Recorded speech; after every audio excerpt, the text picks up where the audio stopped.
Hello students, मैं पूजा आपका माता मोहन देई ओसवाल पब्लिक स्कूल के यूट्यूब चैनल में स्वागत करती हूँ। मेरी आज की इस वीडियो का टॉपिक है कक्षा 8वीं का पाठ 21 कविता हरी भरी धूप पर, जिसके कवि हैं अटल बिहारी वाजपेयी। इस कविता में कवि ने हमें प्रकृति में आने वाले परिवर्तन से अपने जीवन के सुख दुखों को जोड़कर प्रकट किया है।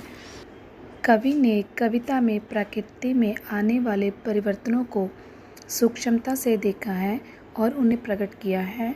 सुबह सवेरे हरी हरी घास पर ओस की बूंदें अभी कुछ देर पहले तो दिखाई दे रही थी, पर अब वह वहाँ नहीं है। हमारे जीवन में भी खुशियाँ ऐसे ही आती हैं, वह पल भर रहती हैं और फिर हमारा साथ छोड़ देती हैं।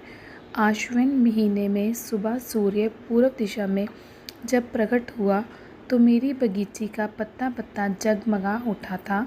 मुझे समझ नहीं आ रहा था कि अब मैं सूर्य देव को प्रकाश देने के लिए प्रणाम करूं या उस धूप के कारण भाप बनकर उड़ गई ओस की बूंदों को ढूंढूं।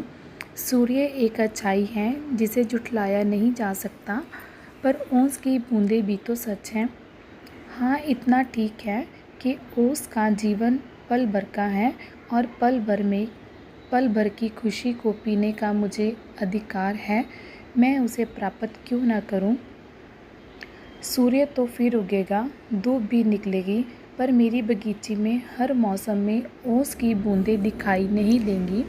इस माध्यम से कवि हमें ये बताना चाहता है कि ओस तो केवल सर्दी के मौसम में ही घास पर दिखाई देती है और उसकी अपनी ही सुंदरता है, उसे भी किसी प्रकार से नकारा नहीं जा सकता।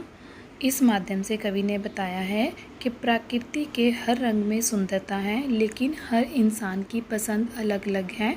किसी को प्रकृति का कोई रूप अच्छा लगता है तो किसी को कोई।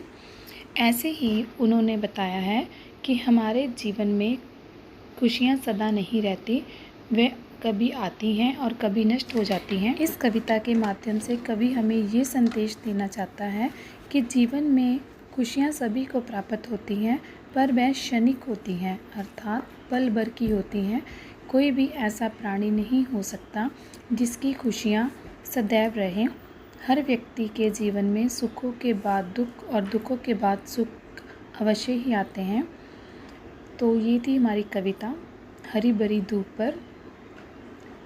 आपको ये कविता अच्छी लगी तो लाइक करें और आप हमारे स्कूल के यूट्यूब चैनल को सब्सक्राइब करें। Thank you.